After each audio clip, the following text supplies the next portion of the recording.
name is Wyatt, Dike, founder and CEO of VertX Advertising, the intersection between advertising and health positive impact. By a raise of hands, how many people here have ever had to commute by public transportation? That's almost everyone in the room. In fact, most Americans and people worldwide have to commute by public transit at some point in their life. That was me 2 years ago when I was commuting to SF 4 to 5 hours a day on BART and SF Muni, wondering what I was actually holding on to. After some research, I found out that the surfaces I've been holding on to, 26% of them had traces of E. coli and 50% had traces of fecal matter. Now, if we know public transportation is dirty, of course public transportation has to know it's dirty. In fact, in a report done by BART itself, it showed that nearly half of its own consumers were unsatisfied with the cleanliness conditions of the transit.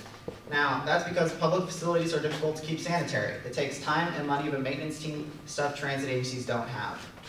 So what we've done to solve that is created health-positive advertising products where we're using antimicrobial coatings on things that go in transit agencies like handles and vinyl wraps to create germ-free surfaces at no cost to transit agencies. Currently, we're in the transit agency market and have plans in the future to go into the airports and retail store industry as well. Now, our business model has three main phases to it. The first is where we're targeting advertisers. The second is where we're targeting ad agencies. And the third is where we target transit agencies. For the first phase, this is where we're selling ad space on the handles to advertisers, preferably large brands. This is where we'll partner with transit agencies that have independently managed advertising programs, typically between 4 to 12 million annual riders, and then charge typically between $6 to $10 per 1,000 impressions. The second phase is where we sell the handles and our other advertising products to outdoor ad agencies at a unit sale cost and annual maintenance fee on the antimicrobial. This way, both sources of revenue have annual recurring revenue to it. Now, this is for more medium to large size transit agencies as well, ones that already have exclusive contracts with transit agencies for advertising.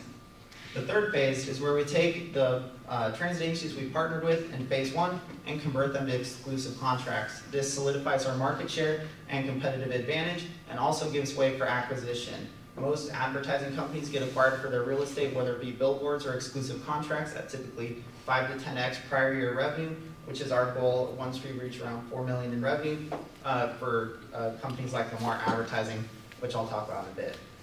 Currently, we're servicing 1 million passengers annually with clear commutes, and we've done that through an efficacy program with Sacramento Regional Transit, ASU UCD Unitrans, and most recently our San Luis Obispo Transit study, where we have McDonald's as our first advertiser for an entire year and half the fleet.